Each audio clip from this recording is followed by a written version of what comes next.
What did we talk about? Oh, we talked about the fact that I think one of the hardest things for me that I probably haven't, dealt with yet and actually maybe unpacked is the impact of my mum having schizophrenia, paranoia schizophrenia, right? And what it actually did to me as an individual from a young age. She's a Christian, born again. Both my parents are, but she has suffered in the area of mental health. And as a young boy, I didn't realize, maybe looking back more now, I realized how much it really did impact me. And I can pinpoint certain moments where I'm like, I went numb. Love is a treasure chest, but once opened, our hearts become vulnerable. I went back to Vegas. It was this guy. He appeared as a friend.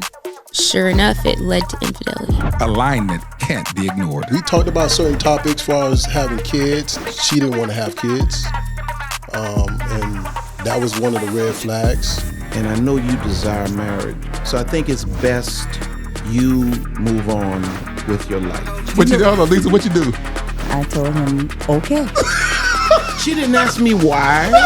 I knew several other women's bodies better than I knew my own. I watched their videos of them having sex, so I would try to imitate that. No discussion is off limits. Dear Future Wifey podcast brings healing. You inspire us to try God a little bit more. But through this platform, I have realized that it's possible.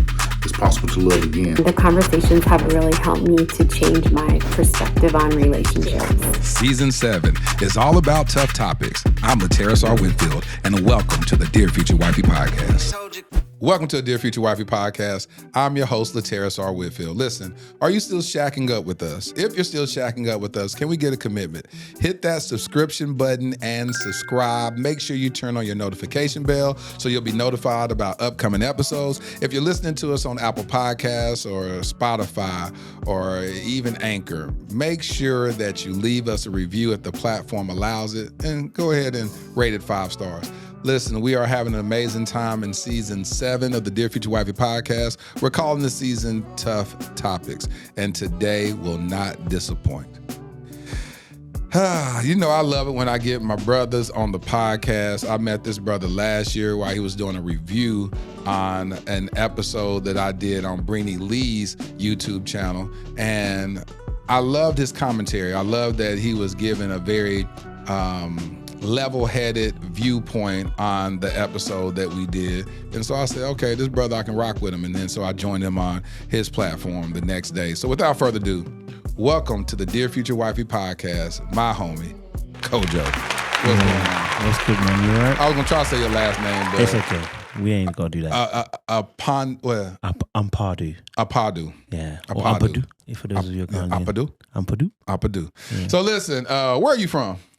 Well, I'm from UK, Birmingham to be exact. I grew up in London, but I'm currently in Birmingham at the moment. So, I'm overseas, over the pond. Over the pond, and you here in the beautiful state of Texas. You spent about 2.5 weeks in Houston, right? Yeah, so I started off in an ATL on the 28th of July. Stayed there for 4 days. I actually got sick. So actually, the ATL got rinsed. I didn't What happened? Something you ate? Food poisoning. Oh. Them liver pepper wings got me good. You know what I'm saying? So I was sick for 4 days. Then came to DC, saw a couple of Ready to Love people there. We chilled, vibed, had a good time. And then I came to Houston on the 4th. And shout out to Houston. Okay, all right. Shout out to Houston. Now I can't say everything that was happening. No. Tell why you shouting out Houston. There's something in the water. Mm-hmm. I have to say, there's something in the water, there's something in the air, there's something about the atmosphere that's affecting the women. The women, the shape of the women. Baby, the shape, the glistening skin tone, the energy, the kindness. You said I ain't never seen more beautiful women than in the city of Houston. I don't think I have. The gazelles here are different. You know what I mean? And the lion in me was chasing. You know what I mean? So listen, honestly, no. The people. It's not just the beauty on the outside, but it's actual people's energy. Yeah, you said they were really kind and really cool. You said, is that something? Huh? Is that a Southern thing? It's a Southern thing. Yeah, definitely. Like we call it Southern hospitality. So we're gonna make you feel at home. And so I love that.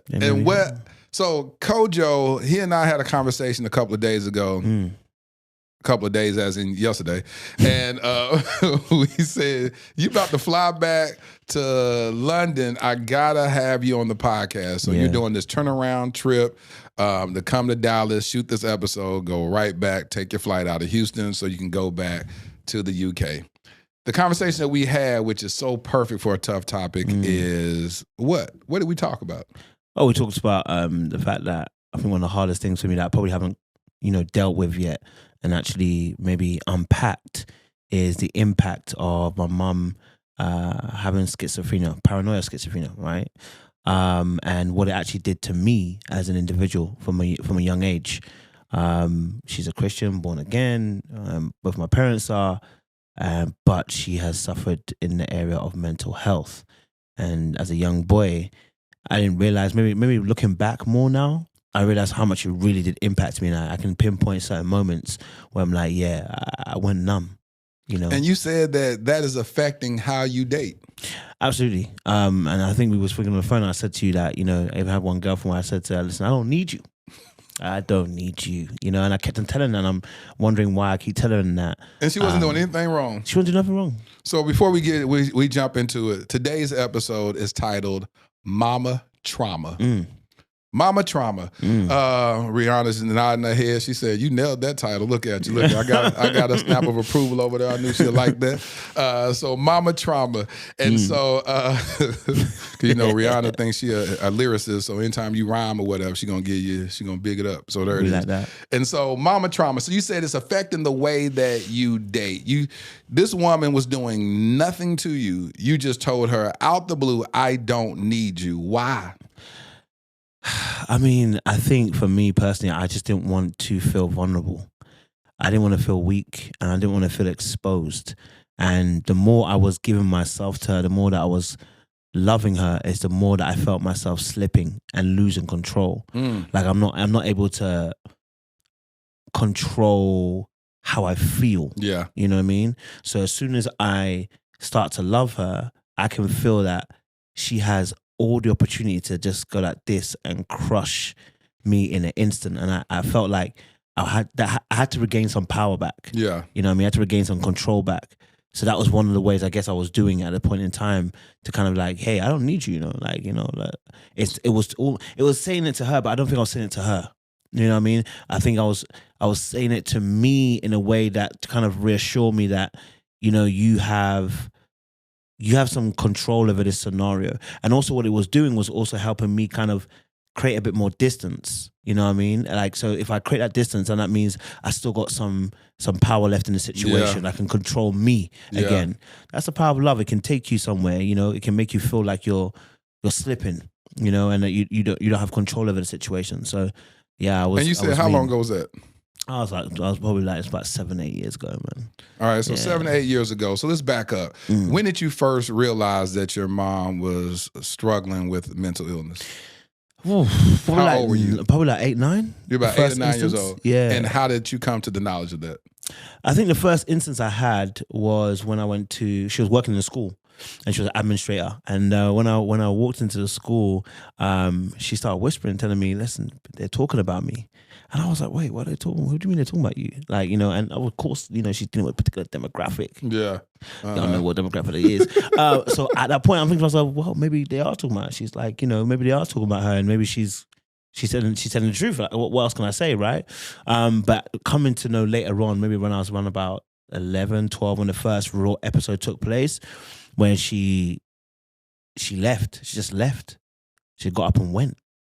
You know what I mean? Got up and went to another place, another town. You're talking about she was at home and she just left? She just left, man. She picked up the stuff and went for a few days. And then she gave us a call maybe like 2-3 days in, saying that she was at a particular place and that she felt like people are we're trying to get her. We're trying to kill her. Trying to maybe kill or even kidnap her, take her away. We don't have good intentions. She said that y'all were or other people? We were. Oh, the family? Yeah. So what did you think? So how did you get that? Did you come home? Were you already home and she left? Or did you get a call or what? I got a call. I remember I got a call in school. I remember I was on the back playground of the school. And I remember I got a call from my dad and he said, Mum has run away. So come home. So I left school a little bit earlier. got home and I see my dad sitting on the steps, and I'm like looking at him. I'm like, yo, what am I supposed to do? Right? Because that's not how I was trained to give empathy or emotions out. Right? That's not how he trained me. You know what I mean? He trained me to be strong. He trained me to be tough. You know what I mean? So when I'm seeing him sitting there, I wanna be able to be like, you know, like you see in the movies. You know when you see the movies and, you know, you give him say, hey, look, man, it's gonna be okay. You're gonna be all right. You know what I mean? Maybe we share a moment there. In my head, I'm looking at it. That's not what you trained me to do. That's what I did. I did a little on the shoulder, and then I kind of left it there. You know what I mean? But even before that, just kind of scooting a little bit back in the playground when I got the call, I think at that moment, I remember at that moment specifically, I just went numb. I went numb. I turned off the emotions, whatever, right? I don't know how you can do that, but I turned it off because at that point, I was starting to feel pain, and I don't want to feel pain. So I numbed it. And I just put it to the side and I said, I'm not going to feel this anymore. At 12 years old. At 12 years old. But I think if I'm really honest, looking back at it, I'm deep in it and going, the training that I had in some aspects in terms of be strong, be tough. Yeah. You got to handle your own, had met an opportunity to become like steel in that moment, you know? Like my training that I'd had now had the opportunity to come and take place. Because I had been taught to be strong, to be, you know, to be resilient. So when that moment comes up, that's the only thing I know. Okay, well then I'm gonna put these feelings aside because they don't help. They don't make me strong. And you were born in Ghana, right? Well, parents are born in Ghana. I was born in UK. Okay, but they're from Ghana, yeah. So what's it like being raised by a father from Ghana? Well, I mean, you know, African parents can be a little bit tough, you know. They can be a little bit tough depending on where they've come from. So like my dad, from his background, he grew up with his mum, but didn't have a dad. And actually it's quite funny because he said something to me the other day, and maybe I don't know if I can say it, but he said something the other day and I was like, we were talking about his mum and I said, do you know your mum lied to you? Like, she lied about your dad. Like, you know when you listen to stories about people on Red Pill and they talk to you about how mothers can lie about fathers. Yeah. I was like, Dad, you know that she lied. He never thought that she lied. Well, he didn't put it that way because in his head, his mom is looking after 8 children. So at that point, you know, you don't look at it that way. But I'm like, when he told me so, I'm like, bro, she lied. Like, she lied about why he went away. You know what I mean? Like, and I don't think he realizes the impact of what it does to him. Yep. But I'm looking at it, I'm going, she lied. So that doesn't mean that she was a bad mother. She did her job fantastically, but that would have impacted you in some particular way. 100%. But his story is that he never really had a father figure because his father had run those political stuff that was happening in Ghana. So he had run away. He was fearful. So he didn't get to have much time with his father. He had 1 or 2 moments with that. And so he learned how to be resilient, strong, and handle things and do things on your own because no one's going to be there to save you. But that's how he taught me. Inadvertently, he taught me to also be hyper independent. I say hyper independent because independence is good. Yeah. But when it becomes hyper at that point is that I don't need nobody. I got it. I want to ask for help. You know what I mean? Like I handle my own. But it gets to a point where you become one man island. Yeah. And so that was his kind of upbringing in some aspects. And so for me, being raised in that environment, firstborn, that's what I picked up. You know what I mean? How many siblings do you have? 3. So you had 3. So you're the oldest out of 3, and you 12 years old, trained yourself to shut your emotions off, even though your mom is gone and you don't know when you're going to see her again. And you shut your emotions off at 12. Yeah. Because you didn't want to feel the pain. I don't want to feel it. Because I can't do nothing about it. And it makes me feel weak. And that's interesting. I'm like, how did you compartmentalize that at 12? That's a key word. Compartmentalize. Compartmentalize. Yeah. Yeah. At 12, though, you started doing that. And what was the reason why I want to have this conversation with you is how self-aware you are. You said, to be honest with you, I don't think I've fully unpacked it. You haven't even addressed it. You just said, I know this is an issue I have, and it just is what it is.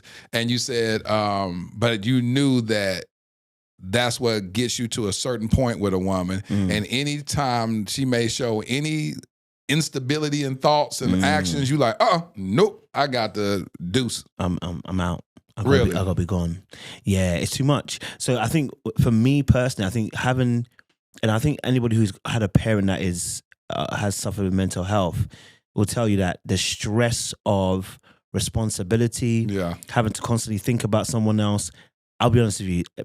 Sometimes people say to me, like, they might feel like I'm a selfless person, but I know in my head I'm like, I'm a selfish person.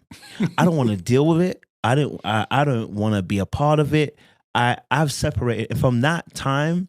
From 12 years old, I began separating myself from my parents. How'd you do that at 12 years old? I just turned off the emotions, became numb, and I just wanted to do things on my own.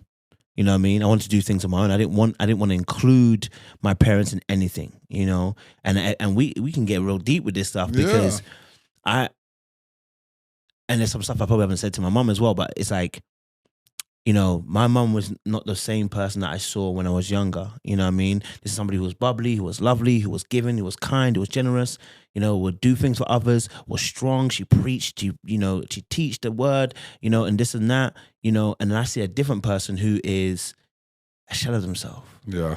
And what comes with that, and I was thinking about this just earlier on, that what comes with that also is my own personal feelings towards how I feel about mental health and where my mom is. I have my own feelings of shame and embarrassment. Yeah. And that's got nothing to do with her as a person, but it's how I feel about the situation. I feel a bit of shame and I feel a bit of embarrassment. And I feel bad about feeling that because she can't help that she has a mental health issue. But that's how I feel. You know what I mean? That's how I feel. Caregiver coach Pat Bailey, how are you doing today? You know what, Lateris, I'm really not doing as well as I could today. Why not? Because 50% of our families are experiencing some sort of emotional disconnect. 50%? Wow, that's the same statistics for divorce. You know what makes it so sad? When it becomes to our parents, Ephesians 6:2 tells us we need to do better than this. So how can we do better? Well, the first thing we need to understand is you're going to be a caregiver or you're going to be cared for. And in particular, with the statistics associated with Alzheimer's, 6.5 million people today with Alzheimer's.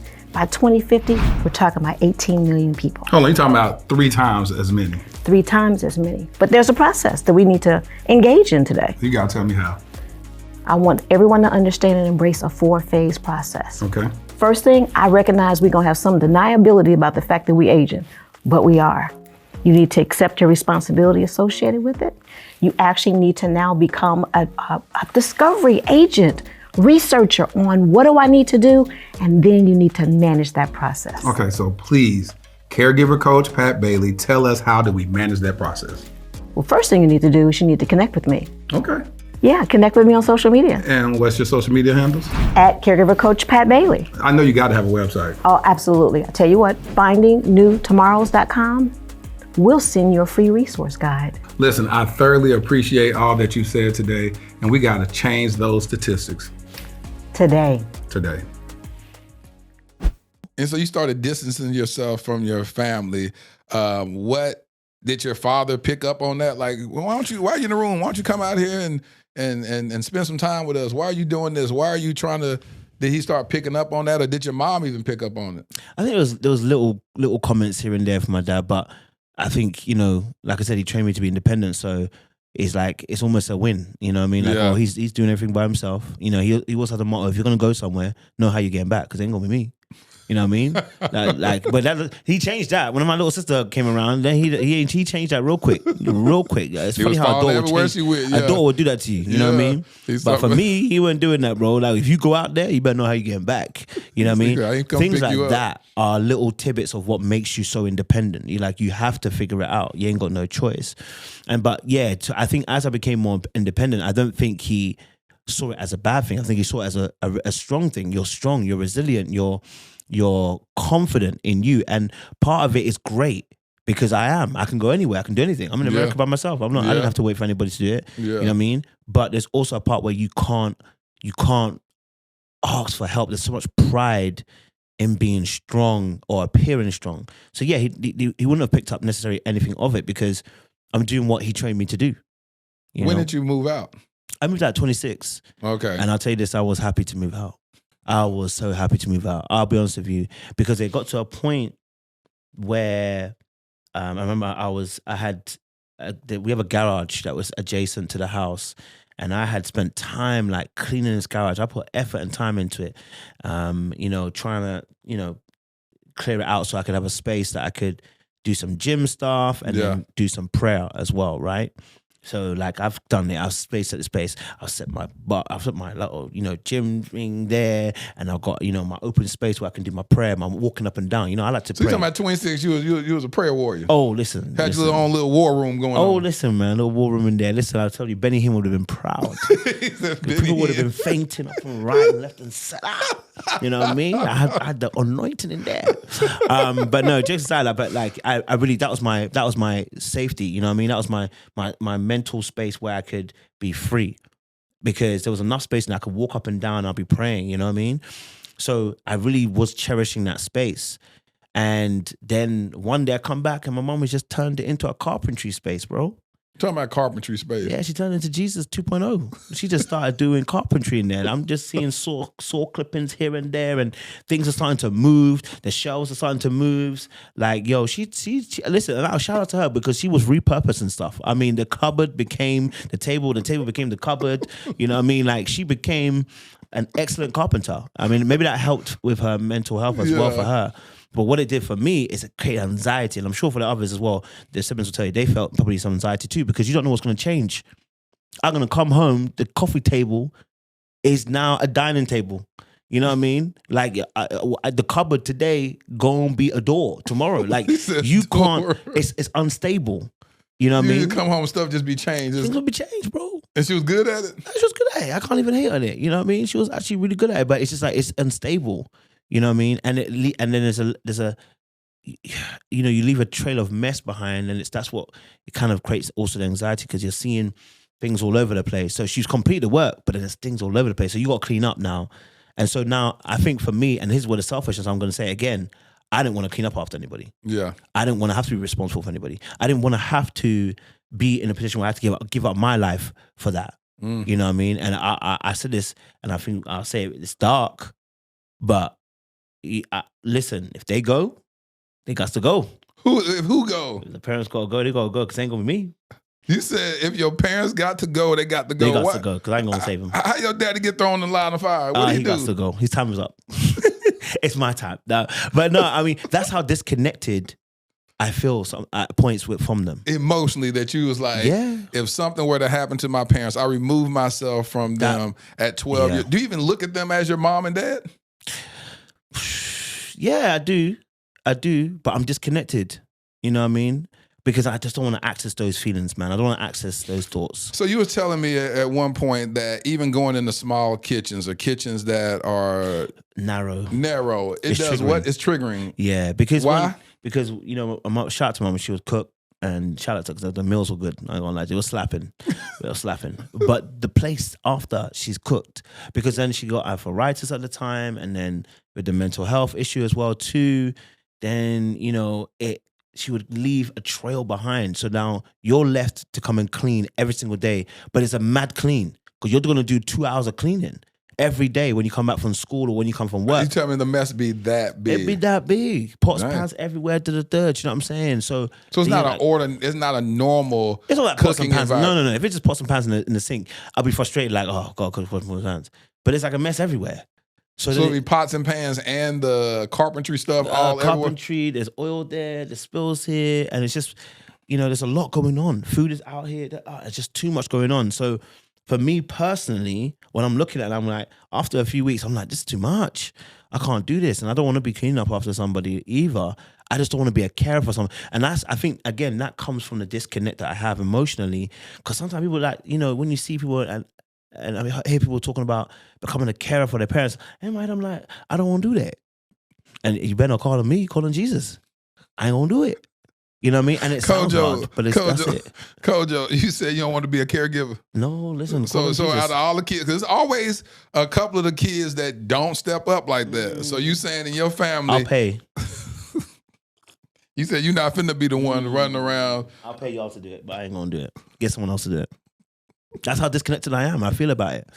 You know what I mean? And I know it's bad, and I'm making a joke of it, but it's the real. It's real though. It's good that you know, and to be honest with you, I just pray that one of the other siblings are able to step up. And then, like you said, I'll cover financially, but you don't have the capacity. And I'd rather have somebody that really wants to be there than someone that doesn't, because you'll be giving your parents substandard care. You'd be like, here, eat this, stop doing it. And you'll be real angry with it. And then it's just not good at all. That's not healthy. But if you just say, hey, you have a younger sister or brother? What do you have? I have a younger brother and one younger sister. And then 2 younger sisters. Oh, 2 younger sisters. Yeah. And so you be like, here, whatever y'all do, take care of it. I'll help cover that. When you how did that look dating? So talking about being sacrificial in a relationship, you talk about how you don't have the capacity to step into that space. Have you dated women in the past that said, you know what, you selfish? No. Well, I hope not anyway. They didn't tell me to my face. So what did they say about you then?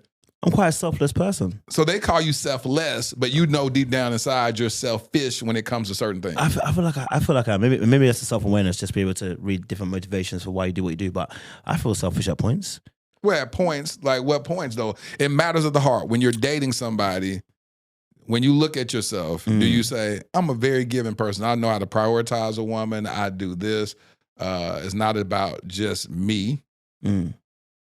Yeah, I mean, listen, I always prioritize other person, but I think I'm selfish in the fact that my selflessness is selfish, because really and truly, when I'm giving, I'm fixing. Okay, you know what I mean. So, but the fixing is not about you; it's about my ego. Hold on. So when you say fixing, so you find that you subconsciously date women that have a lot of issues. Yes, I'm a Build-A-Bear. I was a Build-A-Bear boo. I was trying to fix people. Build-A-Bear boo. I was a Build-A-Bear boo. I was trying to fix people. You know what I mean? I had my cape on. And really and truly, when I looked at the reason why I was dating these type of women and where I was finding myself being a counselor or therapist for someone, or I was really just wanting to be praised. I wanted to be admonished. I wanted to be loved. I wanted to be adored. You know what I mean? Were you subconsciously trying to save your mom and those women? Yeah, I mean, listen, there's an aspect where you're trying to have some control where you've lost control. I had lost control when it came to my mom's situation, hence why I went numb. I can't control what happens in that situation and how I feel in that situation. So all I could do was just go numb. That's where I can control. Right. But with the other women, I was able to control because I'm fixing stuff. You know what I mean? Like if you got an issue, I'm gonna listen hard. I'm gonna go the farthest reaches to try and help you as possible. Because really and truly, I wanted praise. I wanted to say, you're so great, Kojo. I wanted to, but in reality, there's a selfish motive behind it. Do you know what I mean? There's a wound that I was nursing through those behaviors. I was trying to save people so that they could look at me as somebody to be adored. But in reality, that wasn't selflessness. It was selfish. So after you got to the end result, what happened? Like when you were dealing with a woman, and I don't know if she ever started acting in the way that you may have preferred or loving you the way you needed to be loved. What did that look like? Did she ever get to the other end of it where you say, okay. I don't think they ever did. It just was a perpetual cycle. Yeah, I don't think they ever did, because I didn't even know what I actually really needed. Oh, God, no. You know what I mean? I never actually knew what I needed. I knew I was chasing a feeling, but I didn't actually know what I needed. Do you know what I mean? And it's because I was wounded. So whatever would help supplicate that wound at that point in time is what I was chasing. But that doesn't actually heal the wound.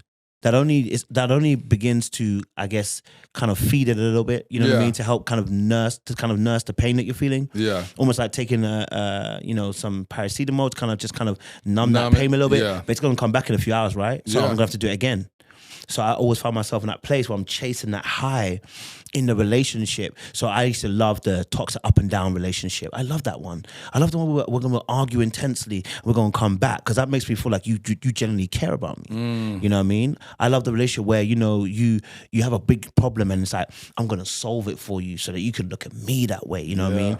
Or I'm going to ignore red flags because I can love you enough so that you will no longer be that red flag. You know? And then somebody will say, whoa, he's amazing. When you think about it, because you saw, let me ask you, is your mom and dad still together? Yeah, still together, yeah. So how long have you been married?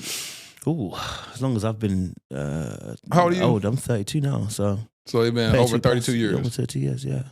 So you've seen a man love a woman unconditionally. You've seen where the vows that we take for, and I said this on my podcast last week, I said I want to get a couple on the podcast that have dealt with mental health. And it's interesting how on time God is, because I asked you, what do you want to talk about? And this is what you wanted to talk about.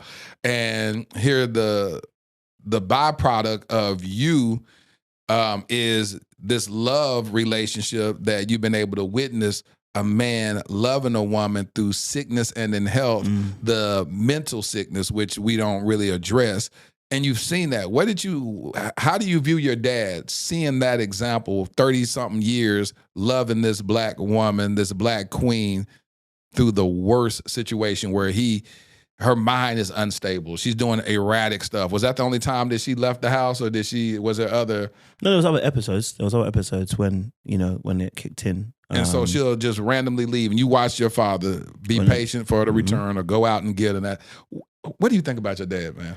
Oh, in those moments, I mean, listen, I think, he's an awesome person, you know what I mean? Because, like I said, I get someone else to do it because it ain't going to be me, you know what I mean? So, listen, Kojo said, it ain't going to be him. Me. So, Kojo said if he had a wife that had mental illness, she leaves, she better just stay gone. We ain't going to start that road, you know what I mean? Be strong. You know what I mean?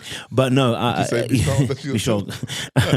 But in reality, no. Kojo the realness savage of the situation is that, I think you don't fully grasp the difficulty of having to navigate that field, right? Because that person's also grieving the loss of who they were with originally. Yes. And I think having kind of seen from as I'm growing older and kind of being more wiser and trying to be more understanding of perspectives, I see how difficult it is. You know what I mean? And so I do commend him for that, because it's like other people would have left all day. Now, whatever your reason is for why you stayed, I don't really care, and I don't really want to know personally, because I might not be the answer I want, but it doesn't make a difference. You're here, right? And you're staying, and you're in it, and that's where the obligation kicks in versus how you feel about the situation. Yes. Obligation over feelings. Absolutely. The vows have to come first, right? That's a covenant. And you watch this through your father. Yeah. Well, I saw him. That's probably the only time I've ever seen him break down. And what? When those she moments. leaves? Oh, yeah. Because you're talking about this is a believer. This is someone who prays. There's someone who reads the word, who can teach the word. Everything. There's somebody who told me to be strong. But it's the only time I've ever seen weakness. I don't even like calling it weakness. Vulnerability. This is the only time I've seen someone get to a point where there's tears coming from the eyes. And that's when I know that this is deep. And I think that's, even when I've run about 12, I think when that first thing happened, that's the first time I've ever seen my dad cry. So I'm looking at him like, you okay? Like, why is he crying? Like, there's no way he told me. So I know how intense it can be. Now, of course, he has his own hang-ups. The rest of the siblings will tell you he's not perfect. Yeah. But in regard to that situation, it could easily gone a different way. You could easily step out and be like, I'm done. In your prayer room, you had your prayer closet. Did you ever bring your mom illness to the throne room of God? Let me tell you something. I'm still grappling with this situation, right? And that's why I want to talk about it. Okay, so praying about it. I started praying about it, right? I started praying about it, and then I started having spiritual attacks. I started having some wild-ass spiritual attacks. I started seeing things. And, I've had some spiritual attacks before, but these ones were violent, what I was seeing, you know what I mean? Not to over spiritualize it, but it was like a lot, spiritualize you know what I mean? That's what we need to go to. And I was seeing things that were blocking what I was praying for. I literally was seeing the things that were blocking it. And so, I'll put it plainly.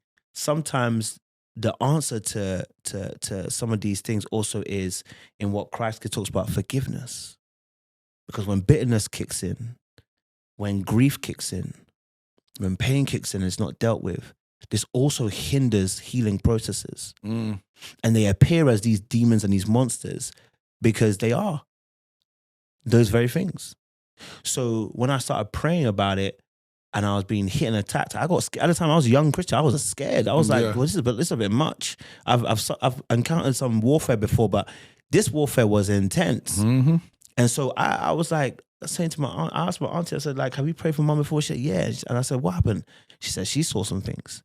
I said, she said, she went to a prophet and the prophet said there's some strongholds and stuff like that. And I was like, wow, like, then this is serious because I'm seeing it. Yeah. You know what I mean? I put that book down. I said, let me start praying there because this is one war. I don't know if I can win this one. I don't know if I'm ready for this warfare. It was a serious battle, you know? So, you know, I think, and then I got the revelation that there also needs to be, there's a practical thing that needs to happen. Which is? That's forgiveness. There's aspect. Who needs forgiveness? Someone needs to forgive. That's what I'm going to say. They know who they are. They need to so forgive. somebody needs to forgive somebody. And that's what... forgive, release, move forward. You know what I mean? And that's also a big part of it. And I've told the people involved, I said, listen, you need to do what you need to do. And if you don't do it, up to you. But it's also a part of it, the journey of healing. Did your aunt see the same thing? No, she saw something different. She saw it as more spiritual. And to keep praying and fasting. But I got to a point where I realized that I've done the fasting and praying. The answer's been given. There needs to be some healing. And also we have to understand as well that when I say healing, it doesn't mean that she's going to she's not going to never have episodes. That is not what I'm saying at all. Some Christians are going to suffer mentally. That is not a given promise that Christ said that you will not suffer in your mental. So that's not what I'm saying at all. But what I'm saying is there's some aspects of behavior that need to happen, that forgiveness is one of those things. So you reconciled in your mind that this mother that you had that became a preacher, she was preaching, giving the word, and struggling with mental illness the same time she's preaching the good news. How did you reconcile in your mind that a delivering God, a God that says, cast all your cares on me because I care for you, a God that says, by your stripes, you are healed, a God that says, I can do anything but fail. How did you reconcile in your mind, in your life as a believer, that God hasn't healed your mom? I think that's when I really started reading deeper, you know, and asking that question. So wait, you know, we talk about the Lord that healeth thee. You know, I love that song, by the way, as well, right? And I'm reading in the Word, and I'm going, so wait, hold on. Jesus, when he was on earth, he healed everybody he touched. Yeah. So surely this means, you know, I got the power to do the same thing. I got the power to do the same thing, right? And so I started studying and started listening to sermons, and the revelation I came to for me personally was that there is no need to try and force God to heal the person mentally to prove that he is God. Because what's most important is a person's soul. When we talk about a story, you talk about Job. Satan could touch everything else apart from what? His soul. Because that's where he connects with who? God. So even though your mental could be affected, and someone can say, well, the Christian, no, but at the end of the day, what is a person's soul? That is what's most important, because that's what Christ cares about, the soul. That's what needs to be delivered. You understand? So when I came to that revelation that actually everything that God is talking about, there is no promise that you're going to be wealthy. There's no promise that you're going to be fully, you know, delivered of sickness. But what there is a deliverance of your soul. You are transferred from the kingdom of darkness to the kingdom of light. And in that is where the promise and the seal of the Holy Spirit is kept. So once that is done, everything else is up to play. Listen, if God just says that he's going to allow this to happen, hey, I can't fight him on that. You know what I mean? I have to be okay with that, because I understand that person, it has a soul and they're still connected with God. And I think what kind of made me get to that point is there was a sermon actually by, I think it was Benny Hinn, and I don't agree with everything he says, but hey, you know, and I'm not endorsing it, but I'm just saying that one of the messages that he gave was that he went to pray for a woman who was in a wheelchair, and he went and prayed for her to be healed. And he got to a point where he caught a revelation. He said, the woman, and God told him, listen, where she's at, that's where I want her to be. Because at this point, she's spending awesome amount of time with me. And he was like, how come? Because, you know, she should walk. And when he went to the woman was like, stop praying for me. I don't need it. I'm content where I am. Me and God, how we connect, I like where I am. Wow. The woman confirmed it. The woman confirmed it. Said, stop praying for me. Stop praying for him. So for me, when I got to that point, I was like, well, I can keep praying to hope that she gets mentally well, but who am I doing it for? Is it for the glory of God? Is it for my sanity? And to save your embarrassment. And my shame, right? Yeah. Because I want her to be perfect. I want her to be the mom that I can proudly show off to everybody. And that's, again, a me work, not a her. It's not my mom's issue. It's me.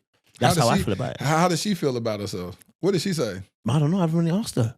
I forgot. You don't even associate with her, really. I don't like talking too tough. You know what I mean? I say hellos and that, and I struggle to get in deep, man. You know what I mean? You just leave her alone. You know, when's the last time you saw her? Probably a few months ago. How would you feel if she passed away? You keep thinking that you're so disconnected. If your mom would have passed away, you're gonna lose it, Kojo. You keep thinking that you're a thug. I'm just saying, listen, you don't know the answer. You gonna break down. I probably will break down, but that's not how I feel about it. And I'm just giving you that. I want to be. Would you feel like it's a relief? I think so. And that sounds so wild. I know it does, and that's how I'm saying, like, that's how disconnected I feel at that point where I'm like, maybe it'll be better for you. You know what I mean? Because I feel like you're suffering. You know what I mean? Maybe that'll be better for you. But that, again, that's because of how I feel about the situation. And I can understand that. You know what I mean? Because I wouldn't want my mom to suffer.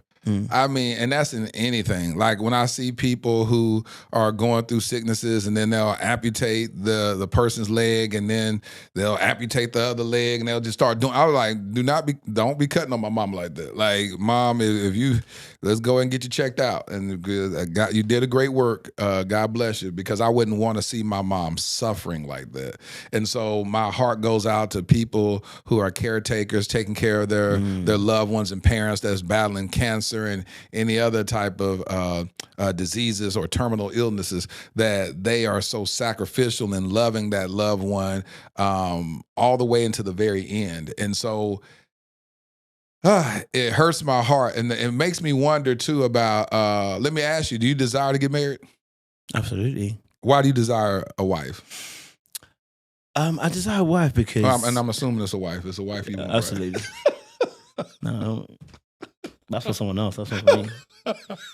But I definitely desire a wife. Why would you want to be married? I think if I talk about all the motivations for me, I desire a wife because, one, I love Jesus, you know what I mean? And I love the fact that, our marriages are a reflection of what he's done for us. Teach. And I do feel that gratefulness of his forgiveness and his grace for us.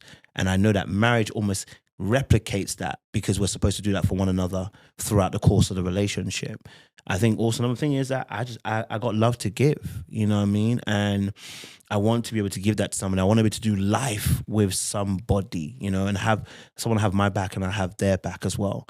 And, I want to be able to also produce, by the grace of God, godly offspring. You know what I mean? Godly offspring. So they too can come and worship the Lord as well. You know what I mean? And come to know who he is. So I desire marriage because I just think it's a beautiful thing for us as Christians. And I'm going to say that Christians, because the world has taken marriage and it's now become a business. And when I hear people say that marriage is a business, I look at it and go, that's how I know that you've missed it. I know that the system has legalized it in a particular way, but you've missed it because that's not what it is. It's a replication of what God, the Lamb, is doing with us. So if you look at it as a business, you may see your business go bankrupt. But I'm not trying to have a marriage go bankrupt. You know what I'm saying to you? I'm trying to replicate what Christ has done for us and play that role that he's told us to play as men, which is love your wife as he loved the church. That means, are you ready to lay your life down? And I think that's something I'm even asking myself these days, man. I was saying to a friend that I was talking to, saying that I spoke to 2 or 3 girls recently, and I was like, I felt this urge, like, you know what? You, I would die for. Really? Some of you, I wouldn't. I won't dodge no bullet for you. Sorry. You know what I mean? So what was it about those women that you said you would die for? And here's where it comes back to my mum. They're kind, they're compassionate, they're caring, they trust, they are free from, I guess, the constraints of what I feel are trauma. You know what I mean? Yeah. And it reminds me of how I see my mum. You know what I mean? How I remember my mum back in the day. So those women, so there is a love. So you're right. I probably will break down if my mom ever passed away, because in real actual fact, how I choose women, I'm looking for those traits: the kindness, compassion, and nurturing, the giving, the sacrificial energy, that trust that they even have. You know what I mean? That someone even will follow you to the ends of the earth. So I'm looking for those same characteristics that actually I see in my mom. Did those characteristics die at 12 years old? Did you stop seeing your mom like that? Or do you still see her like that? It's just the other part overshadows those beautiful characteristics that you've... The other part overshadow it. Yeah. It's there. It's definitely still there. It's just that it overshadows it. And I can't see past it. It's hard to see past it. You know what I mean? So when you think about this beautiful illustration that you just articulated about God's unconditional love for us and how the love that he has for us, you want to model that. First of all, that's what marriage is, the model of what God's love for us, as God is married to the church. You understand that. You totally understand that, and you want to model that love. Yeah. When you look at Kojo today, do you believe that you have the capacity to love unconditionally like Christ with your wife? No. Why not? There's a kill switch in me which will go off, right? I was literally thinking about this the other weeks, and I was like, right now there is something in me that after about 2 or 3 years, I'm gonna nuke it. Really? Yeah, I'll nuke it. Yeah, I'll nuke it. Why? What's up with the 2 or 3 years? Disconnecting. After 2 or 3 years, once that particular honeymoon phase goes, that obligation, because it starts. You have to come into an obligation now. Yeah. Space, right? Because you're no longer working on the emotions, so you have to come into an obligation and that covenant you made. And I know at this point in time, there's a kill switch there, which is just like, once it gets to a point where the emotions fly off and the honeymoon's gone, the switch is about to kick in. And any moment anything I see that may potentially hurt me, I'm going to flick that switch. And I'm going to disconnect, and I'm going to separate myself from you. I think this is going to help a lot of people, because I think that there's a lot of men and women that deal with that, that there are kill switches in their psyche that a person don't even know that they've tripped that switch. And they'll be like, everything was going great. And then they just started tripping or ghosted me and said, this ain't gonna work. It's not you, it's me. They hit them with that when they realize that that's a real thing. It's not you, it's me. That is something happening on not just a cellular level with a person, but a heart level. They like, you hit the word to the point, which is obligation. It's gone from the point of, listen, now I'm at this point that I feel obligated to you, that we got to start making life decisions together, and I don't want that obligation. I'd rather start back over at one with somebody else. Absolutely. But you know this about you. Yeah. I feel it. My last relationship, I felt it. I felt it the most then. Like, it wasn't the best relationship at all, that last relationship, but there was a lot of time that I could observe myself. Like, I remember our first argument. I was good. I went to pray. Lord give me some wisdom. We came back. We was like, yeah, cool. Second argument happened. I said, listen, if she tries it again, she's done. If she tries what again? If she tries to get this rude or whatever, or says something, whatever, I'm done. I'm done. If she cuts me anywhere again, I'm done. Trust me, I will cut this thing off. Were you done when she did it? Not necessarily, no. But I felt, because I think she came to apologize. So at that point, I was like, well, that's good. We're back. Because if she didn't, I was gone. Like, you know what I mean? And I really felt the kill switch then. And I realized as part of my, the kill switch is basically your attachment style. My attachment style is fearful avoidant. And what I realize is when I get cut, or when I feel like I'm being cut, I begin to separate myself from the person, because I'm feeling like, you don't care about me, you don't love me. And so to protect myself, I'm going to separate myself. I'm going to be numb, because if I don't, I'm going to feel a whole lot of stuff, and I'm not going to have no control, and I'm going to be really hurt. There's going to be too much emotion going on that I'm going to be overrided. And when that happens, I shut down. You know what I'm saying to you? So what I noticed in that relationship is that anytime I was getting cut, I was ready to skedaddle. I was ready to go. I was ready to run. Fearful avoidant. Yeah.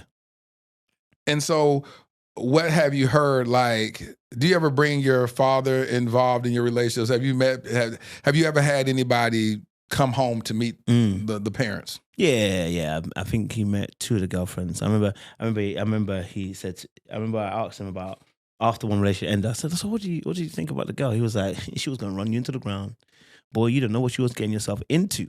I was like, "What do you mean?" I was like, he's like, "Listen, she would have run you into the ground. You think you're strong, but she was strong. You didn't see her." Like, brother, it's me. She can't play me. Well, what did he see about her? I think he just saw her strong will. And to be fair, he's right. Really? I did see the strong will.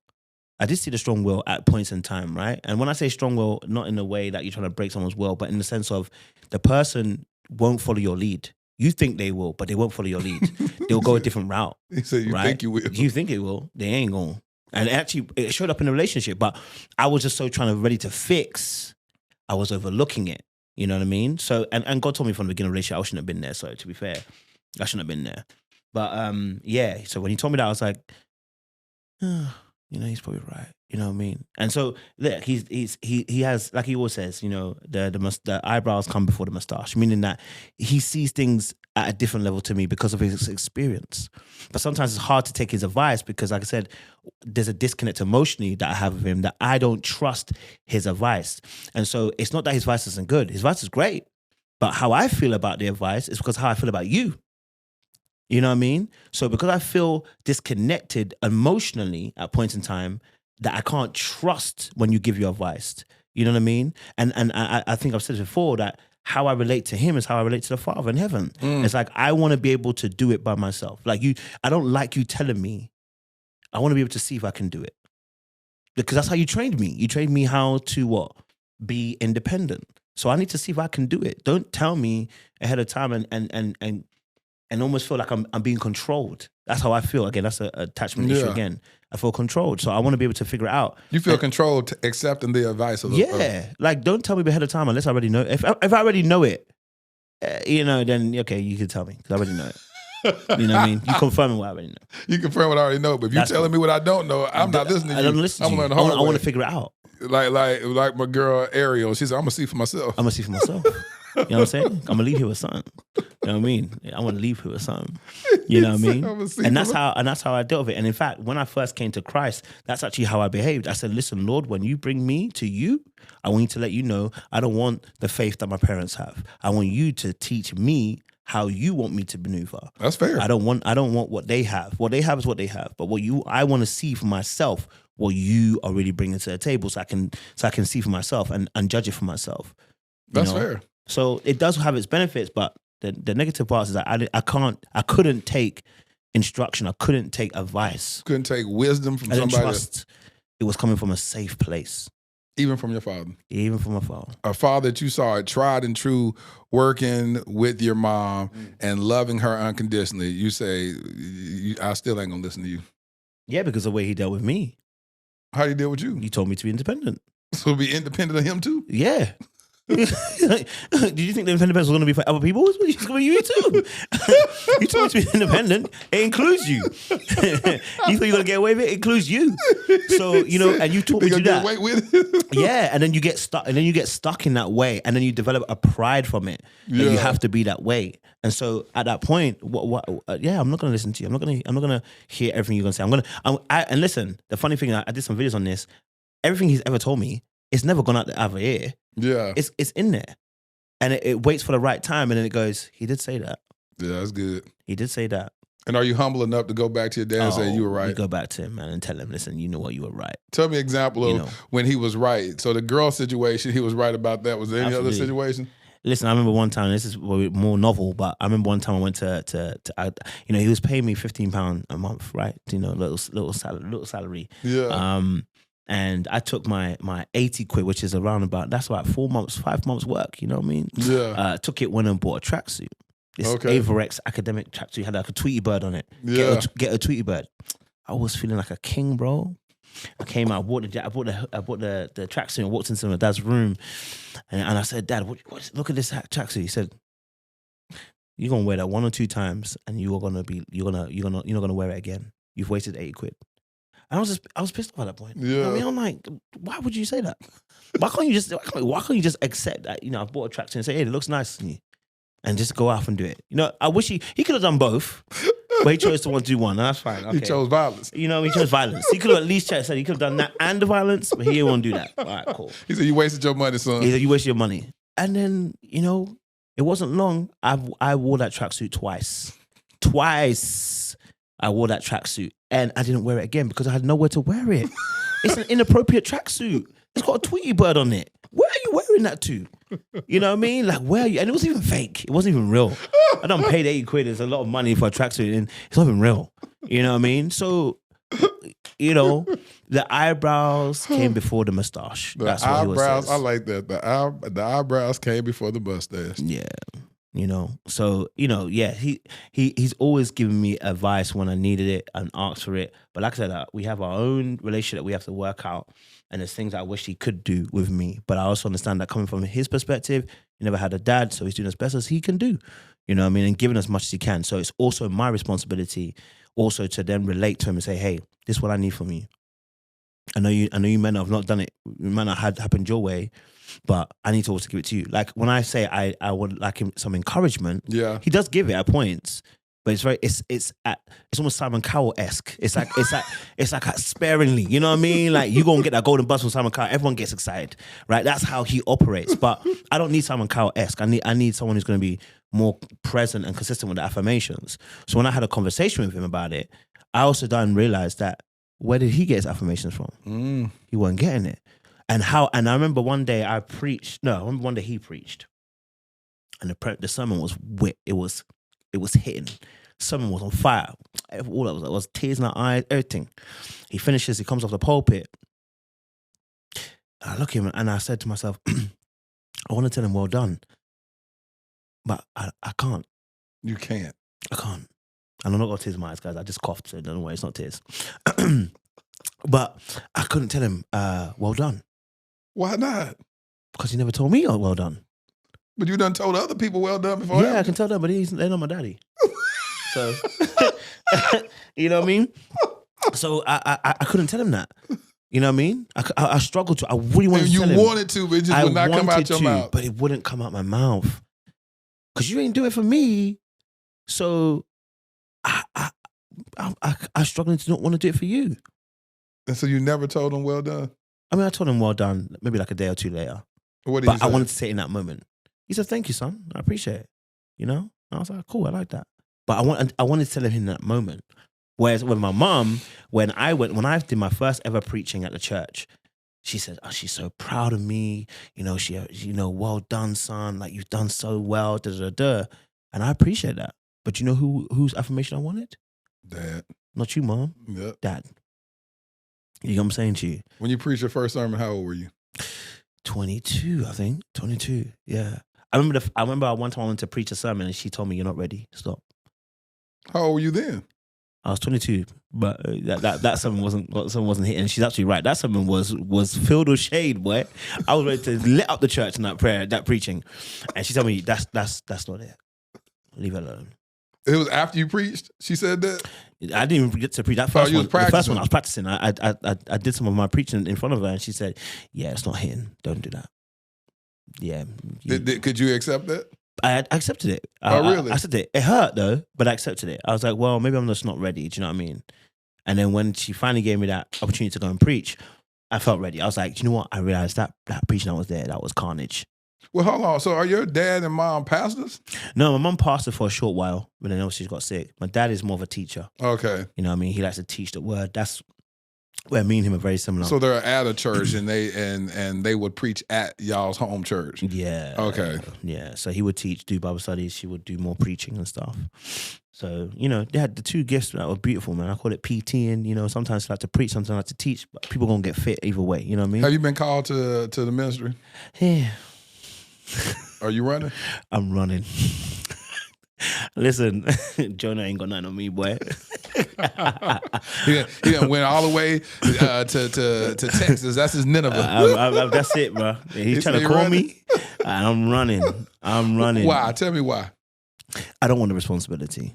So that word goes. You don't want the obligation. I don't want the obligation. You know what I mean? And I again, they go hand in hand with the mom situation. Again, once more, I don't want to be tied down. I don't want to have to be obligated to something.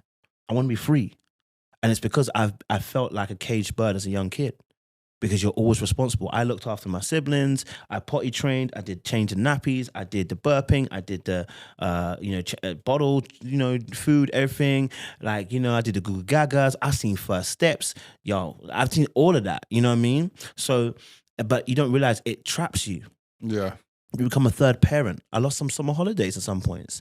And it got to a point, me and my brother had a real conversation like some years back, where I just separate. At that point when I was like 15, and I think I wanted to chase some girls, okay? And you ain't helping me, okay? No offense to you, but you ain't helping me do that. So I just started going out on my own. I didn't tell him I'll sneak out. I didn't want him to come along, not because I was embarrassed or ashamed or anything. I just wanted to be separated. You want to be free. You want to get away. Free.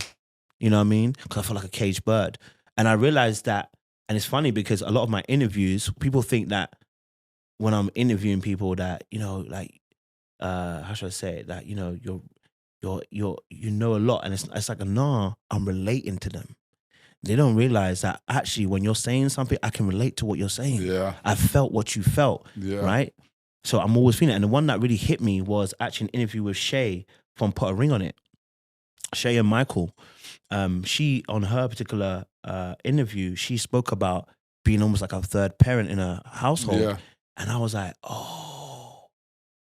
As I was revealing to her about her own situation, I was like, oh, that's you, boy. You know what I mean? And so I started realizing that I'm running because I don't want to be caged. I feel like I'm being caged. And I feel like I haven't been free enough. And that's where I am right now. And I never lie about where I am as a Christian. I'll be honest with you. I am a free bird right now. I'm probably for the streets. I probably shouldn't say that, but I'm for the streets. And I know I don't need to be for the streets. You know what I mean? Unless it's heaven streets. Yes, exactly. That are paved with gold. And I should be there, but I'm not. You're on the one with asphalt and cobblestone. That's it. I'm on the wrong streets, right? Because I'm running. I want to be free. And that's the only way I knew how to do it. And again, that's the rebellion I'm saying about, because I know what God is telling me to do. I know where he's calling me to be, but I just don't want to be there yet because I know you're going to ask me to be responsible and obligated towards people. And I don't want to be obligated to those people yet. But in your heart, do you look at marriage and the calling of ministry hand in hand? And so you desire both, but running from both? Absolutely. Yep. The two are uniquely linked. Yep. And it ties into my mom, it ties with my dad. Yep. And until I'm ready to face it, I can't give someone wholeheartedly, trustworthy that I'm going to be the best partner for you. I could be for the first 2-3 years.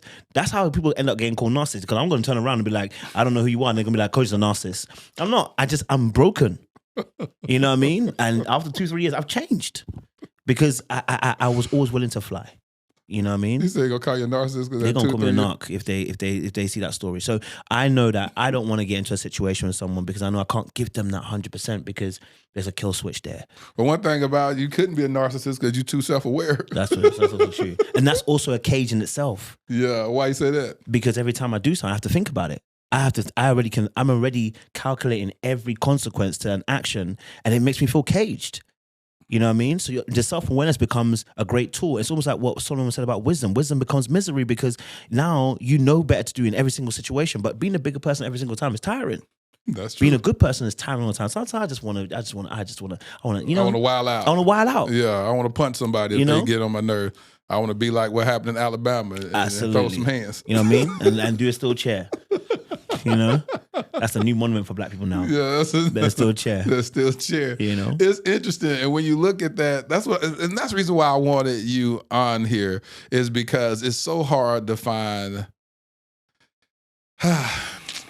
black men emotionally available that will sit down in their truth, not try to say what people want to hear, but say, this is who I am, and this is the season that you're meeting me in.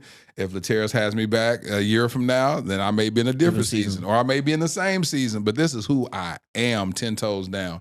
Why do you think it's so hard for, I can get women to come on the podcast all the time. Why do you think it's so challenging to get a lot of our black men on the podcast? I think because we associate being vulnerable with weakness. The same way I was saying about how my dad, how he taught me. A lot of us are taught that, whether it's society or whether it's your parents, that being vulnerable is weak. Yeah. And if you be vulnerable and I show my emotions, you're going to get clowned.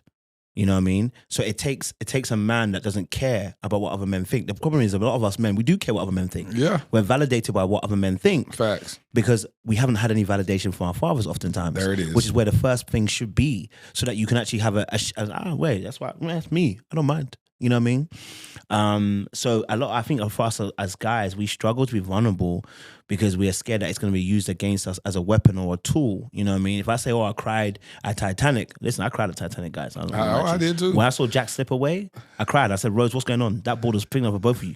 You know what I mean? Hello. This may be TMI. I cried at Lion King. Listen. I was told when Mufasa got killed. I said, oh, jeez. They took my boy? They took Mufasa. Simba, what you do? Simba, he gonna go out as a bastard kid. Oh my God, Mufasa. I was like, I said, why am I crying at doggone Lion King? This is a cartoon. Told me up. I was emotional wreck. Listen. But you can't say that. You know, you can't say that to the world. Why can't you say that? Exactly. Because it'd be like, say, bro, like, why you over here crying over some stuff like that? Like that, you don't get street cred crying at these white people on Titanic. You know what I'm saying? Then why you crying about those people? They ain't gonna do nothing for you. They ain't gonna do nothing for you. We told you to a check. Crying about Mufasa. Mufasa. I cried about Pikachu. Listen, when that first movie, that took me out. Pikachu took my boy out like that, man. You know what I'm saying? Yeah. And you know what I really noticed that? I noticed that at Passion of Christ, that film. Oh, that wrecked me. That told me up. You know when you do that? Yeah. Your shoulders get the bouncing. That was me on Passion of Christ. And I found myself trying to stop myself crying. And I asked myself, why am I stopping myself crying? There it is. This is an emotional scene. Yes. My boy, that's Jesus being whipped. Yeah. And it's because, again, we don't have a healthy relationship with... You know what? When you read the Bible says that the Lord heard the prayers of Israel through the what? The tears. So whenever we look at tears as just solely as a weakness, you miss a lot of what tears actually do. Yeah. And I think sometimes the reason why I cry and I'll be honest, I cry at films. Yeah. I think the reason why is because what's happening is the numbness that I have is trying to unnumb itself. So it uses movies as a way of trying to speak to me. Like, hey, unnumb yourself. Like, address the issues you're feeling. Because right now we're seeing something and we're reacting to it. Almost like when women talk about if they've gone through something like, SA, they react in a way when they see something on the screen. They get triggered by it. You're also being triggered, but you just don't call it that. You say, oh, the brother's crying in a movie. No, you triggered. Very much so. You're triggered. You know what? And when I think about this as we wrap up, and God is going to have to heal that mother and son relationship. He's going to have to heal that mama trauma, because I guarantee you're going to marry a woman that's going to want to hang out with her mother-in-law. Mm-hmm. And then you're going to be like, well, nah, you can't go talk to her. You know, ain't no need. So what you going to do about that? Have you ever experienced that, dating somebody where they want to meet your mom and you really? Yeah. And I said, what's the point?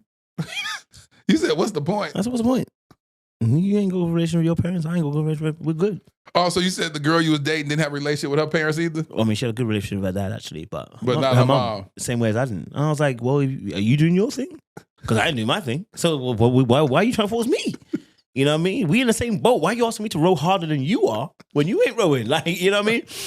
So, but no, and she made it still it's a good point that she made, but she wanted to be a part of the family. Because she was lacking that in her own. But I couldn't. I was like, yeah, but you don't know my situation and I don't want to have to address it right now. There's too much to unpack. Also, she didn't even know what was going on with your mom? Not fully know. You know what I mean? I said, there's too much to unpack. There's too much to go through. And then that would mean I have to desensitize. I have to unnumb myself, man. But that's the way I feel like I've survived. And I don't want to be and I'm saying words that I've heard people say a lot of time. I don't want to be a wreck. You know what I mean? I don't know how it would take me out. I don't want to be a wreck. So I don't want to address it. I like the strength that I have in that area. Even though it's a false strength, I like that strength that I have in that area. Yeah, I don't have to think about it. I don't have to feel it. I don't have to deal with it. It's locked away. So on the worst days, what have you seen your mom do that's gotten you so traumatized? I think it's just sometimes she might say something that will be out of weird place. You know what I mean? Like she might say, don't say that. And I'll be like, what did I say? She's like, don't say that. I'm like, Mom, what did I say? And at that point I go, I can't do this. Yeah, this is what you do? Oh, I said, Mom, it's been great talking to you. I've got to go. And you just leave. I got to go. There's nothing else to talk about at that point. And so that's what you do in relationships. The first sign when someone shows a little bit of instability, you'll just leave. Yeah, I mean, I tried. Again, I'm trying to fix. So at that point, that's why it stays so long. I'm trying to fix. But I'm talking about that was in your past. How are you now? Oh, now I'm more aware of that fact that happens. But the kill switch is still there. You know what I mean? At any moment, I could flick it. So I'm very much aware that that's still there. It's not gone. And so I understand that. Even the last relationship I was in, it made me really become conscious about my own behaviors. You know what I mean? That I'm not perfect. You know what I'm saying? And I'm not fully healed either. And so, there are, as soon as I feel like someone's cutting me, I want to be out, man. So your biggest fear, and I talked about this on my podcast, one of my biggest fears, I'm still fighting against it, is marrying someone and not knowing how many years you have with them and they die real soon. Yo, that's a real fear, Listen, that happened to my homeboy in 2020. I watched them get married, and I think they was married for like it wasn't even a year. And I couldn't even call, I ain't talked to him to this very day, is that I didn't know how to be like, my boy King Robinson, I didn't know how to hit him up and say, and I seen recently on social media that he's remarried, but I couldn't say, bruh, like,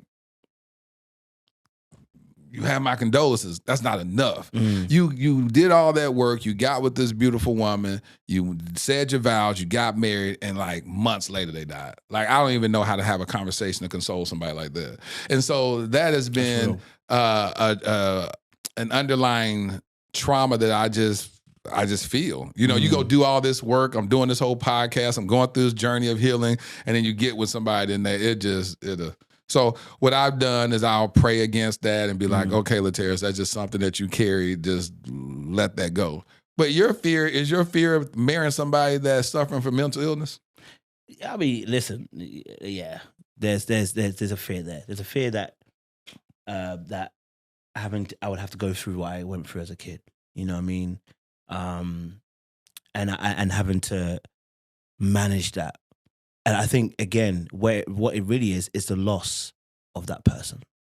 Because that person, in my head, is not the same person that was when I married you. Yeah. And actually, that fear about the death one is also that's one of my things too, because I had a person too whose father had lost their wife, and that shook me to the core too. Yeah. And I realized that that's coming because I'm afraid of being abandoned. You know what I mean? Because I felt like I've been abandoned by my mom. She didn't abandon me. Yeah. But the mental health that came in, I felt abandoned. Yeah, and that makes sense. I had to strengthen myself up and be strong. And so anything that represents loss, I'm afraid. I don't want to be in that space. You know what I mean? I don't want to be, and so that makes you act out of place of fear. So I don't want to marry someone who's going to have mental illness. I don't want to marry someone. I'm scared that if I marry someone that the love of my life, I'm going to love this person so much that then I've got a perfect partner and they disappear. Yeah. Yeah. I'm going to be wrecked. I'm not even going to be mad at God. I'm just going to be mad at myself. Yep. Why the hell did I get married? Yep. I should have known this was going to happen. It's interesting because I saw that in you that we're similar in the way that we love hard and we love deep. That if we in there, we in there. We in. And that's where you say you can cause yourself an emotional wreck because you're like, I gave you all of me, and this is what it ended up. Is like, how do I pick these pieces together? How do I sort my mind? How do I rationalize what happened? How do I figure this thing out? Because love is such a vulnerable emotion. It's such a vulnerable state. It's the most beautiful state that we could ever be in, but it's the most vulnerable state that we could ever allow ourselves to enter into because you have no say-so about the outcome. You could love somebody, you could do everything right. That person can cheat on you. That person can. I only have a fear of anybody even cheating on me. My fear is they just dying. You know what I'm saying? It's like I done gay. Like Mine's that they stop loving me. You're stop loving you. It's just suddenly just. But it's because I know that that can happen to me. You know what I mean? Because I'm projecting. Because you said you can do the same thing. Yeah, I can do the same thing. I can kill switch. So you feel like somebody will kill switch you? They could kill switch me. You know what I mean? So it affects you. So when you start seeing someone, when I start seeing someone kind of, any kind of thing where they start pulling away or it feels like they're pulling away, that's when the kill switch is going to come in. You ain't going to get me, I'm going to get you. It's coming on. Boy, don't play me. I got you. I got you. You know what I'm saying? Before you get me, I got you. You know what I mean? And I think a lot of men are in that space. 100%. That's the reason why they don't allow themselves to be vulnerable. They rather exist in situationships and non-committal relationships because they say, if I really get with you, and that's why you mentioned about the red pill community, is that a lot of those guys are nothing but hurt men that try to love and they end up coming up with the short end of the stick. So they just walk around in bitterness and anger, and they hate women. I mean, absolutely hate them. What would you say to the red pill community? Wow. Let's just talk about that before we wrap up. What would you say? Look at that camera and just talk to our brethren out there that's operating in trauma. Brothers, hear me and hear me well. No jokes. But no, a real spit. You know, I would always say that men first and foremost should slow down. First and foremost, stop rushing. Take some time, review the tape, and look where you can be accountable. I'm using their own rhetoric. Yeah. Be accountable. Where did you go wrong? What did you contribute towards the downfall of the situation? Second thing I want to say is you need to heal. That means forgive. Yeah. Let it go. Like, if you're spending too much time putting energy into hating something, you ain't got no time to love. You know what I mean? And the very thing you're hating, you actually want. And the reason why you hate it is because it has power over you. And that's why you hate it. You hate the fact that it influences you. It's why like men don't like beautiful women. It's because they know that the beautiful woman, it influences them to maneuver in a certain way. But you can't put yourself in that position. You have to have a mastery of yourself and say, hey, look, a beautiful woman always going to shift me and move me, but I'm not going to let it control me. There it is. You know what I mean? If I see a beautiful woman, it's going to move me, but it ain't going to control me. You know what I'm saying? I'm going to, damn, but it ain't going to control me. You know what I mean? But yeah, the major thing for me is slow down, forgive, let go. And, you know, I would say, again, if you're noticing that you're filling yourself, the Bible talks about, you know, faith cometh by hearing the word of God. The first part of that equation is really beautiful because no matter whether you're Christian or not, faith cometh by hearing. Whatever you're hearing is becoming your faith. And the Bible says we walk by faith, not by sight. So whatever you're hearing is now becoming what you walk by. So if you're listening to rhetoric that is always against women and negative against women, guess what's going to happen? You ain't gonna like women. Yep. You know what I mean? You tell me you like women, but the way you talk makes me feel like you don't like women. How do you want me to view you? You want me to view you in a particular way. So what are you filling yourself up with? That's the key question. If you're filling yourself up with negativity, you're gonna have negative things. You know what I mean? So change what your input is. Yeah. Good. Kojo, how do people stay connected with you? Well, you got a 2 to 3 year system because I got a kill switch. So, but no, YouTube, Little Blackbird 91. You can do it on Instagram, Little Blackbird 91. If you like, you know, someone to be muscly and dance, Black Muscle 91 on TikTok. I'm on there. He over there dancing. He always dancing and twerking. I'm always twerking, shaking ass, shaking chest, flexors, you know what I mean? Doing the piano stuff. Listen, he and I connected last year. Like I said, you were doing a review on the episode I did on Breenie Lee's channel. The cheating part. Yeah, the that cheating. Was wavy, man. And what was so interesting about that episode is that she never told me what we were going to discuss. And so she came, we shot her episode for my podcast, and then we went to the other room in my studio, and then we shot hers, and I was like, what are we going to talk about? She said, we're going to talk about your infidelity in your marriage. And I've talked about it on my podcast, but it hasn't been in depth. I would just say, you know, I cheated on my ex-wife. You know, I had a lack of integrity and this. I'll just say it like that. I wasn't prepared to talk a whole hour about it, you know what I'm saying? Because it started having me share stuff like, how do I keep talking about this? What do I keep talking about? And so women, it triggered the mess out of women, and they were just like, oh my God, I can't believe this. And then you looked at that episode, and what was so cool is that you were identifying with, you know, the things that I was saying is like, hey, and what I loved about you is that you showed your hand. It was like, hey, I've cheated too. Here's the scars on my hand. And I said, I can connect with that brother. Shout out to Leah Frazier, dope publicist who was watching. She loves your platform. And so she said, Lateris, she said, Kojo is discussing you on a live on YouTube. And I said, who is Kojo and why are you discussing me? And he said, he's discussing your interview you did with Breenie. I said, I went and I started watching. I said, let's see what this brother got to say. Let's see what he said. And I said, oh, okay, I can rock with him. I like this. I like this. So then I left the comment and I said, hey, if you ever, I said, I love how you viewed that episode. And I said, if you would like to have me in your platform, let's talk. And he was like, we can do it tomorrow. And the next day we did, and we've been connected ever since. So what I want to say to y'all, how many subscribers do you have? 75K. You got 75K. The goal on YouTube is always to hit that 100K so you can get this beautiful plaque, right?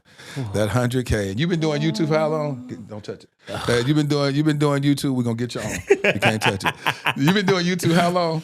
8 years, but 3 years full time now. Full time. Yeah. Listen, dear future wifey, my lit fam, y'all are ride or die. I love what y'all do to support. Kojo is somebody that I really believe in, somebody I rock with. I love that he would do commentary on Ready to Love and all these shows. He has great insight.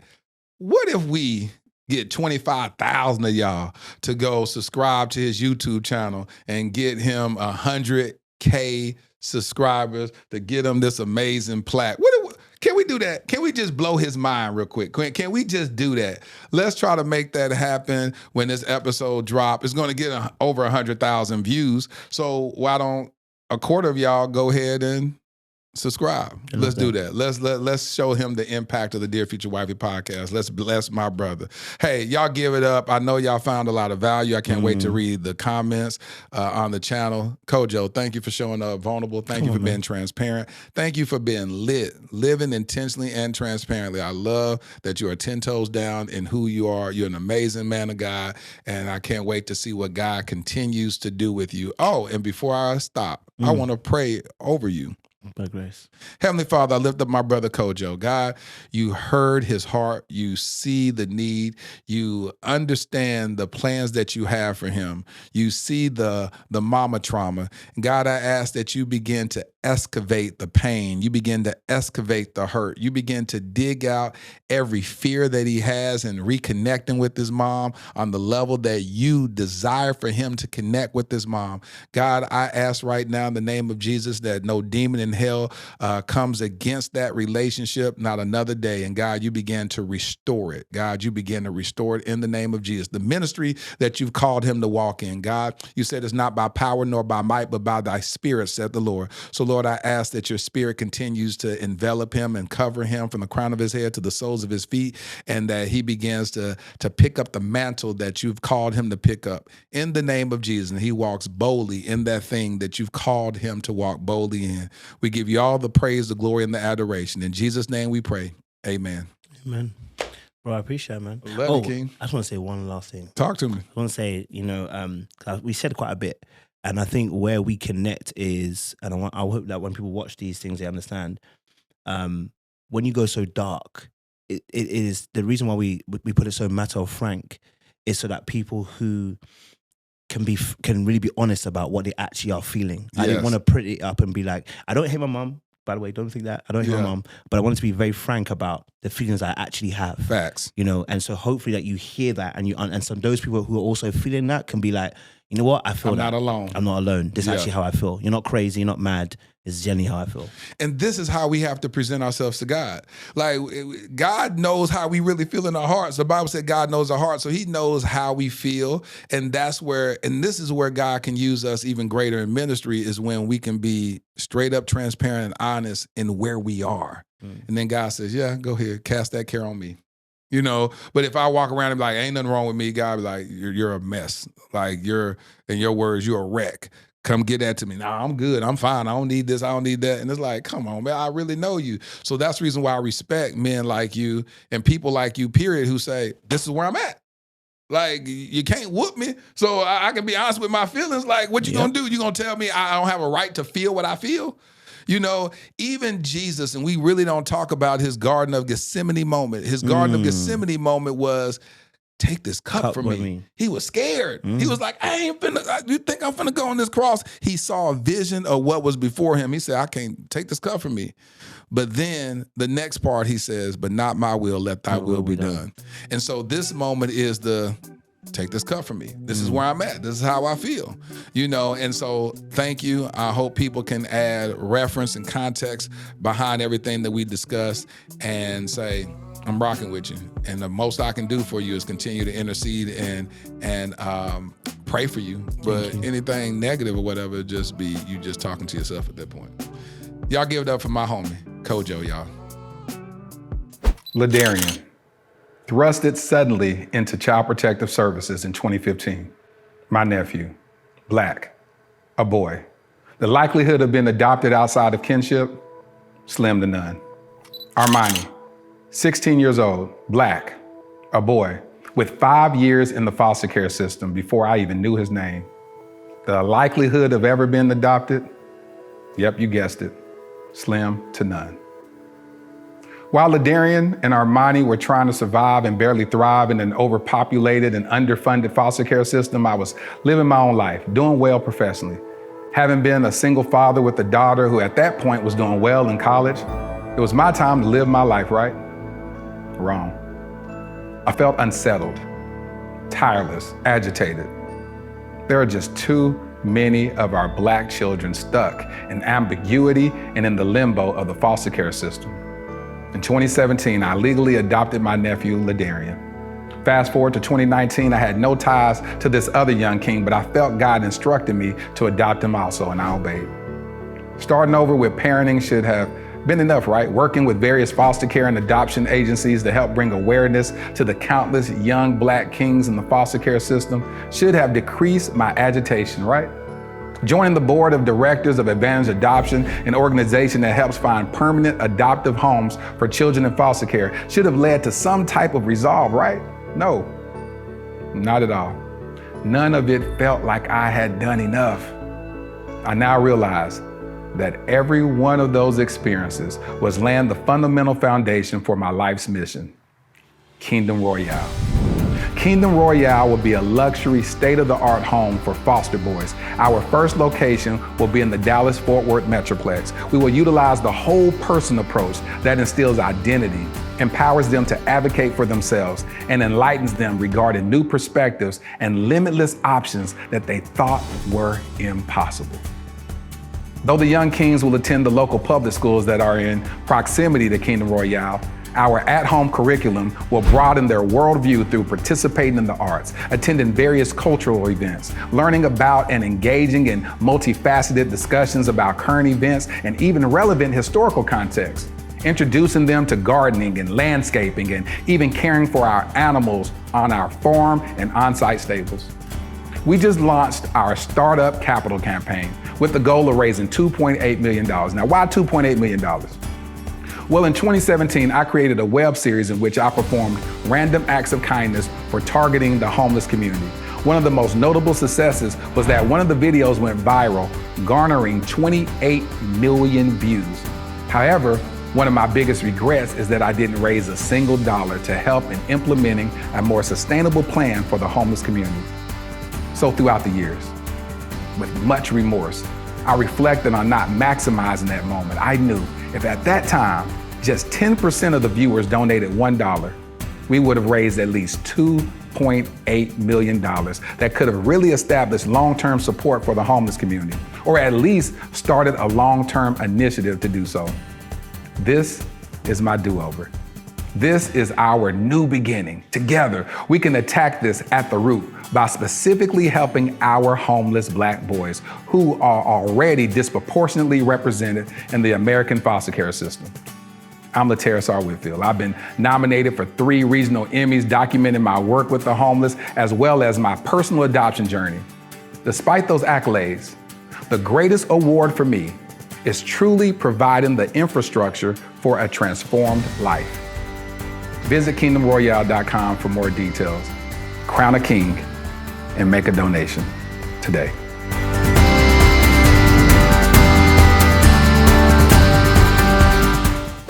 Man, it was an honor to have Kojo all the way from the UK on the Dear Future Wifey podcast. Thank you, King, for the platform that you have.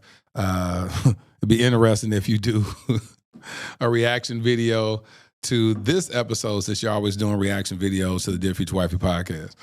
But anyway, here's my favorite part of the podcast where I speak to my future wifey. Dear Future Wifey, what is your relationship with your parents? Is it healthy? Even if they are no longer among the living, do you have a healthy perspective of them? If not, please heal. Love. Replace resentment with restoration. Cover animosity with affection. Destroy dissension with deliverance. Love covers a multitude of sins. Let the beauty of your God-redeemed love wash the brokenness away. Forgive and let faith flourish. We, you and I, will be curse breakers. We will destroy the works of the enemy in our families and replace generational curses with generational blessings. Your future hubby. I hope you enjoyed this episode of the Dear Future Wifey podcast. Remember, be lit, live intentionally and transparently, and don't stop loving. Make sure to subscribe to our Dear Future Wifey YouTube channel. We're available on Apple Podcasts, Google Podcasts, Spotify, and Stitcher. We welcome your support. Simply share our podcast with your friends and family.